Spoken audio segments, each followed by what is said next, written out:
Hey listeners, I'm sneaking in one more episode, a bonus if you like.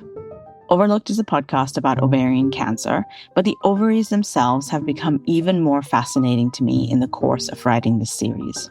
So this is a conversation that goes into ovarian cancer and beyond it.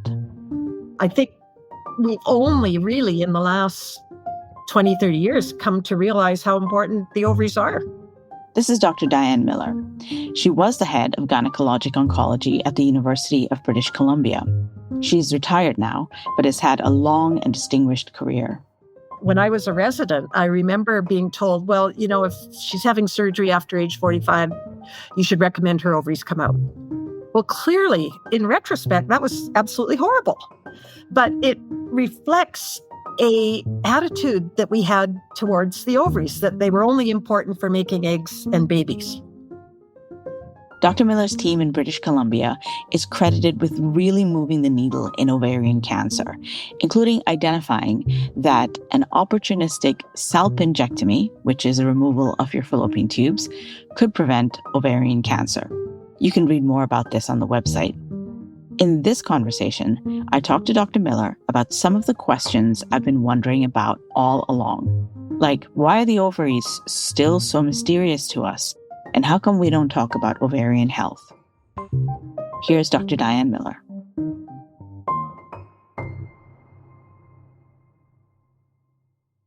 Dr. Miller, thank you so much for joining me and having this conversation. The ovaries they're great, right? Great. They're of outsized importance in our overall health as well. But so, if you disagree with the statement I'm about to say, I'd love to hear it. But we don't talk about ovarian health. We talk about breast health and we talk about reproductive health broadly. You have to really talk to someone for a long time for the term ovarian health to come up. And I don't think that in my conversations with my friends in general, when we're talking about our health and, we're all heading into our 50s or are already there, ovarian health doesn't come up. Do you agree with that? Like, we don't talk about ovarian health, and should we? We don't. And one of the things that I think people need to know is from birth to death, women are healthier and live longer than men. And to a large part, that's due to our hormonal milieu created by our ovaries, right? And there are studies out there that show if you have your ovaries removed prematurely, that you lose some of those benefits. So I think the first problem is we've medically and with no malice of forethought, we've had a very la-di-da attitude towards ovaries. And when I was a resident, I remember being told, well, if she's having surgery after age 45, you should recommend her ovaries come out. Between 40 to 45, you should discuss it. Well, clearly, in retrospect, that was absolutely horrible. But it reflects an attitude that we had towards the ovaries, that they were only important for making eggs and babies, right? And I think science has come a long way since then, and we know that they are very important for a large number of things. With regard to ovarian health, a lot of the breast health stuff and cervical health, et cetera, is packaged around screening, making sure that there's no pathology going on, et cetera. I know that you're aware that the big screening study out of the UK has shown that we can't screen the ovaries for malignancy. We can certainly screen them for their hormonal function, et cetera. And a lot of that does go on. Women who have hormonal abnormalities like polycystic ovarian disease would be the most common one, or infertility, et cetera. There's a lot of things that people can do to look at the reproductive health of the ovaries. But I guess they basically do it themselves, the ovaries. Like, they're pretty good. And the other thing is to recognize that, they're a hormone producing gland, basically, right?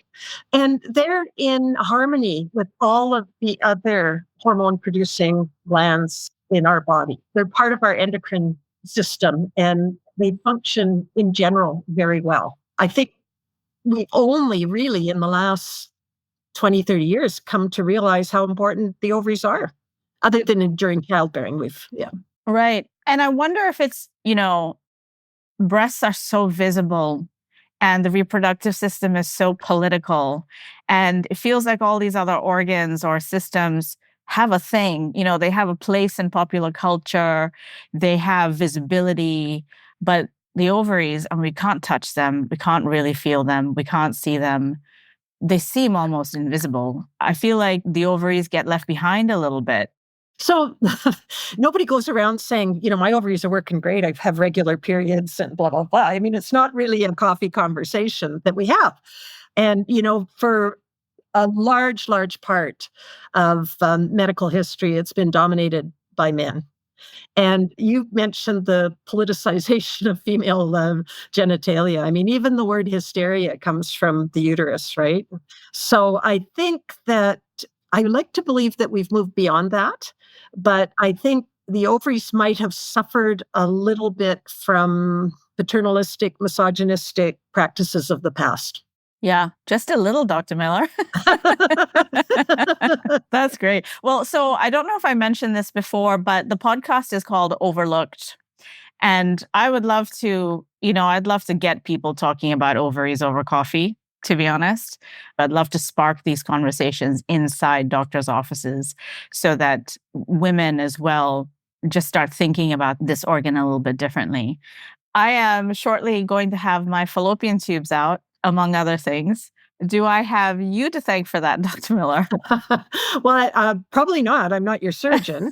But I think you probably have our team to thank for people thinking of taking out the fallopian tubes as a strategy for preventing the worst kind of ovarian cancer, the high-grade serous ovarian cancer, which indeed almost certainly, almost always has its origin in the fallopian tube, not the ovary.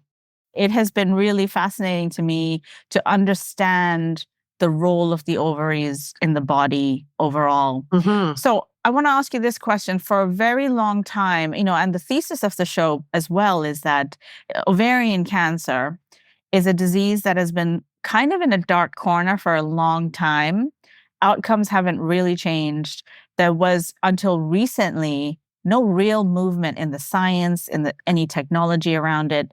Now we're talking about genetic tests. Now we're talking about opportunistic self-injectomies. Now the needle is moving. And in your long career in doing this, how do you, would you say that's a correct characterization? And how do you feel about the needle moving now? Well, I wish I was 30 years younger so I could participate in this. But I think that there's been a couple of really important things. And one of them was the realization that what we called epithelial ovarian cancer was not one disease with different colors, right? And that was work that came out of our center with David Huntsman and his team. And I think that was the first really important discovery. And I think understanding these cancers has allowed us to really look at different treatment paradigms for different types of cancers and hopefully improve outcomes. Clearly, the Human Genome Project and everything that came from that and being able to understand what's going on genetically within tumors has been supremely important and will be continue to be important in terms of individualizing treatments and things like that.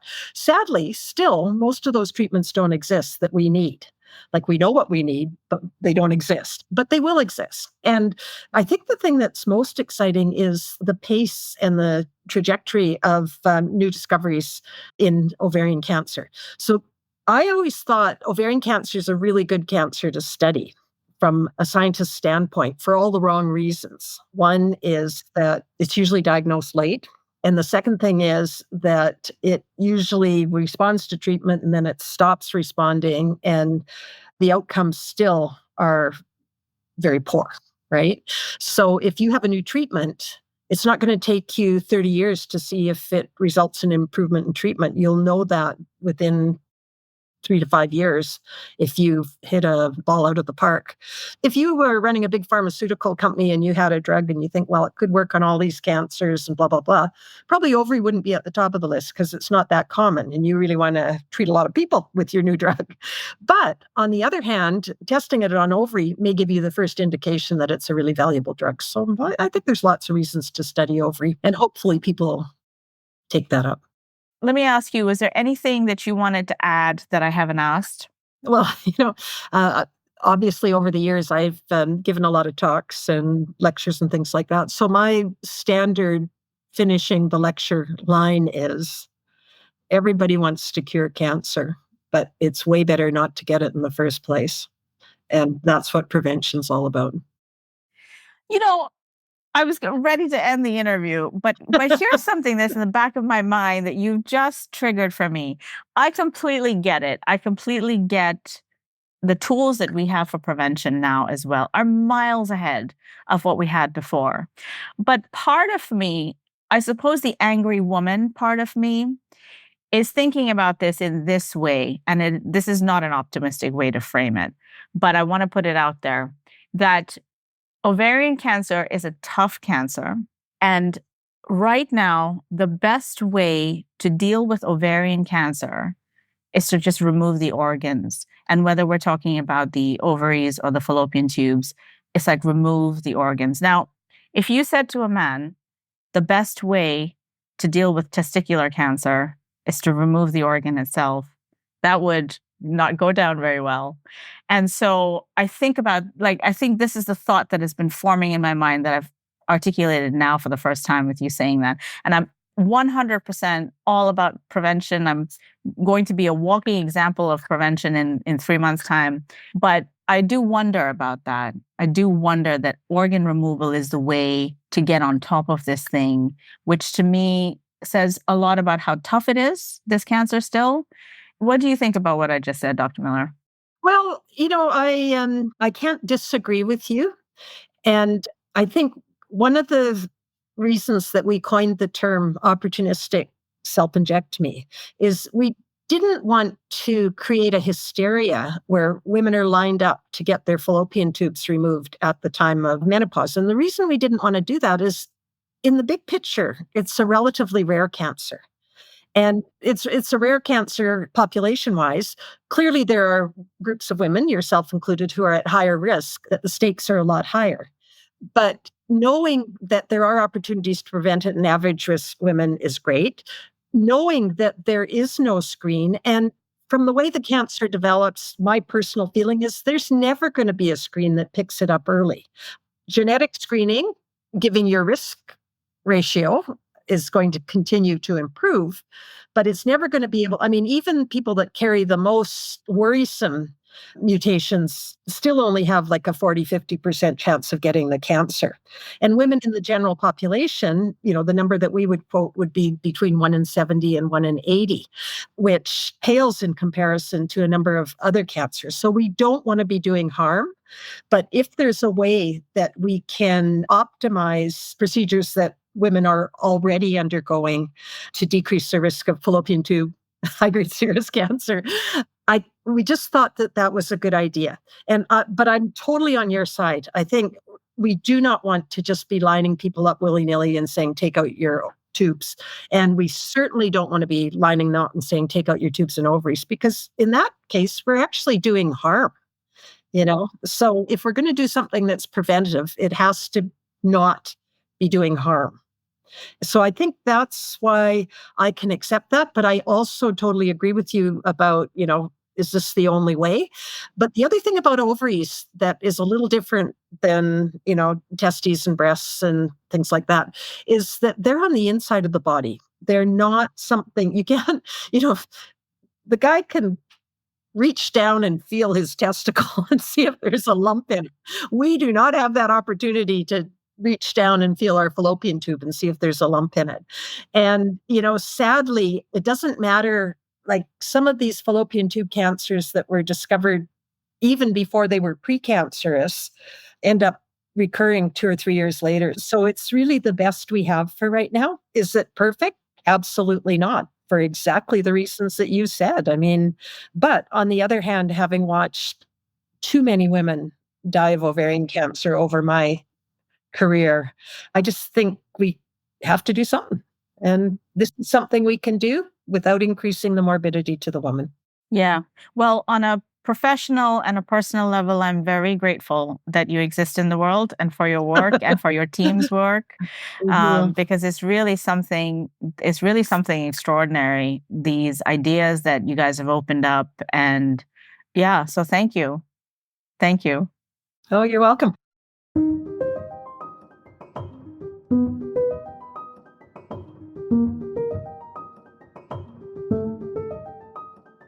Okay, that's it for the series.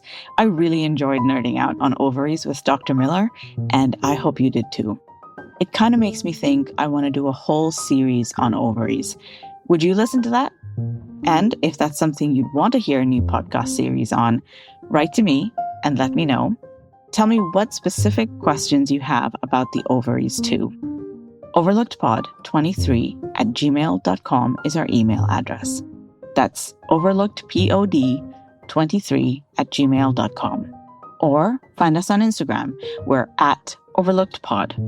A big thank you to my associate producer, Jessica Martinez-Diaz, my editor, Lissa Soap, and my engineer, Eric Gomez. And thanks to each and every one of you for listening and for supporting the show.